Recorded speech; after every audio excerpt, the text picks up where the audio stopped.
And I'm Cheeto. And we're here on Draven Star Paranormal Radio to discuss Appalachian death superstitions. Growing up in eastern Kentucky, we're very familiar with some of the crazy little quirky superstitions that have made Appalachia kind of famous for the rest of the world. The break a mirror, 7 years bad luck, or as my mama put it, break a mirror, $21 to replace it. And the step on a crack, break your mother's back, then the list just continues. But what we want to talk about is the superstitions that relate to death, which Appalachian has quite a few of these. We kind of narrowed it down to the more common ones, and let's go ahead and get started on that. Cheeto? A bird flying into the home is one of your more classic superstitions. That this is something that happens quite often when you live around here. Yeah, anybody that's lived here for a while knows that a bird flying in your house is kind of common.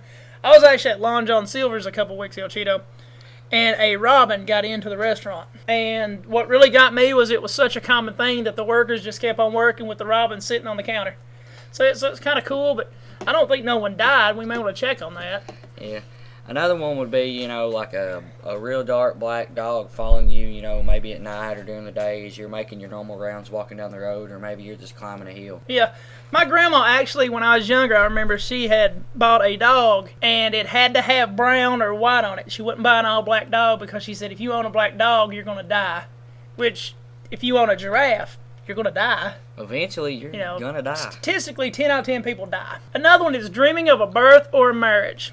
That supposedly, if you dream of a birth or a marriage, whoever was involved in the dream is going to die. That one kind of, I don't know. I'm not big into the whole dream therapy thing. So, Cheeto, any ideas on that one? I've not really heard of this one before. I mean, I'm sure it's common in other parts of the state, but this is just one that the older members of my family don't really mention all that often, so I'm not really all that familiarized with it. It is kind of one of the more obscure ones we've got. The next one is the oldest person at the breakfast table sneezes. This one, I'm not really familiar with it. I've heard it once or twice, but I mean, that kind of seems a little bit, even for a superstition, that's a little far-fetched for me. Have you heard this one, Cheeto? Well, I've never really heard anything about death. I mean, I've heard the old folk tell that, if you sneeze, that means somebody's talking about you, but I've never heard of death involved. Right, that's like, oh, my ears are burning, someone's talking about me. Yeah. Or my nose is itching, there's company coming. The next one, a picture falls face down and breaks. Now, with me and Cheeto around somebody's house, you got pictures on the wall, they're going to fall because we're rather clumsy individuals. Mostly me. Mostly Cheeto. But now, this is another one that's real common in the Appalachian area. You hear the old folks talk about this one all the time. You drop a picture, and if it's broke, they don't even want to touch it. They're like, just sweep it up, Don't look at it. So that one's a pretty common one. And the next one's actually really common around this part too, and that's when a hen crows like a rooster. You have to kill the hen or you'll die because you heard it. And really, with something like this, there is the sheer amount of people around here that raise chickens. If somebody were to die every time a hen crowed, there would be no population. That would be a good kick in the butt for Wheelwright, Kentucky, I'll tell you that much.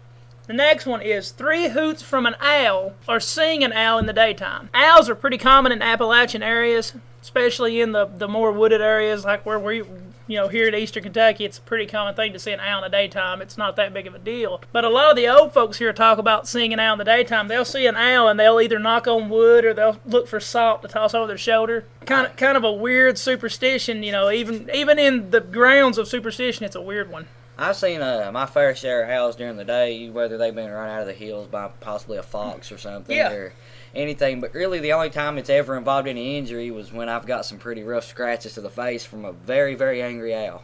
Exactly. The next one is the Death Watch Beetle. And this was actually kind of an obscure, little-known superstition until several years back, Sandra Bullock, I believe it was, did a movie called Practical Magic. And the Death Watch Beetle played a big part in that. She had heard it. She tried to get it out from under the floorboards so her husband wouldn't die. But she couldn't find the beetle, and her husband died.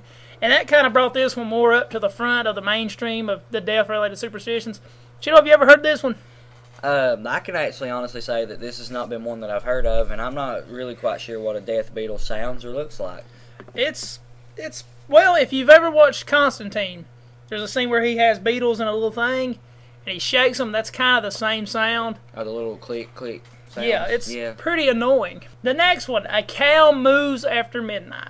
This one's supposed to be an instant. If you hear a cow moo after midnight, the oldest person in your family is going to die within the next 6 months.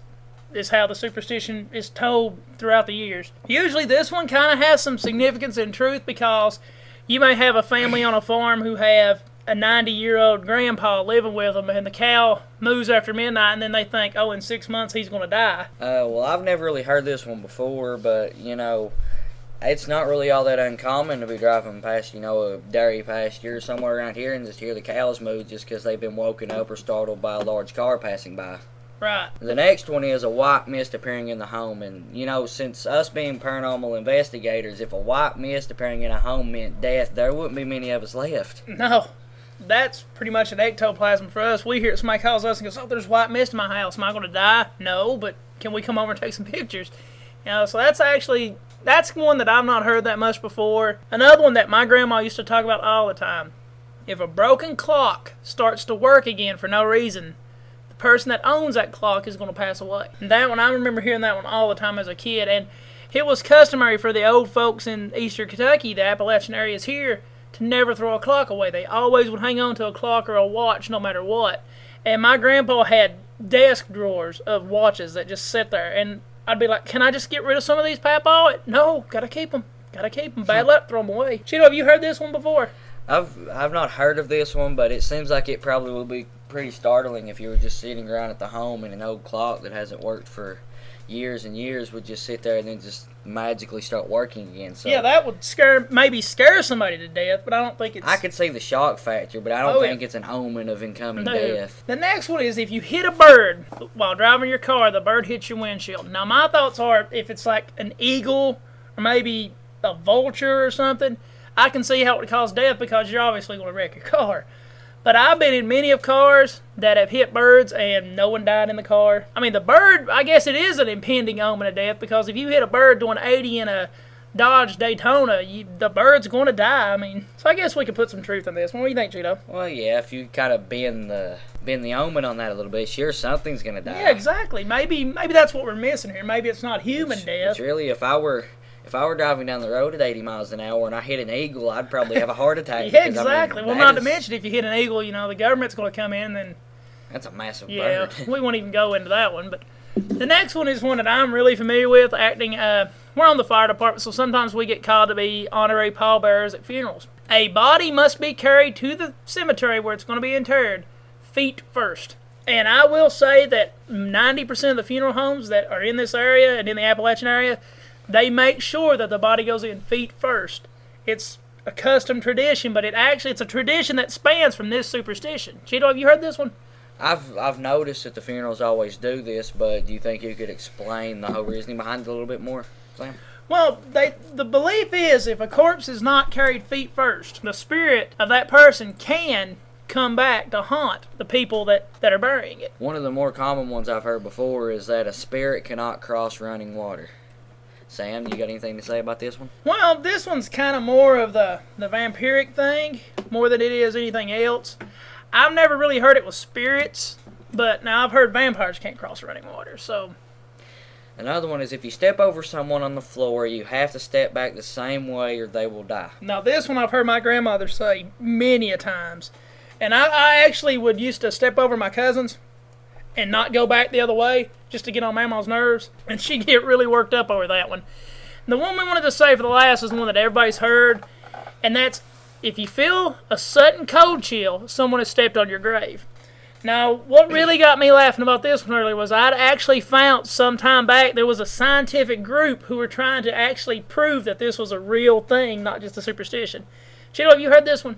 I've heard it, but trying to prove it's real is just not really all that smart because that defies most laws of physics. Exactly. I mean, how in any way can you step on someone's burial plot and it cause a cold chill? Right.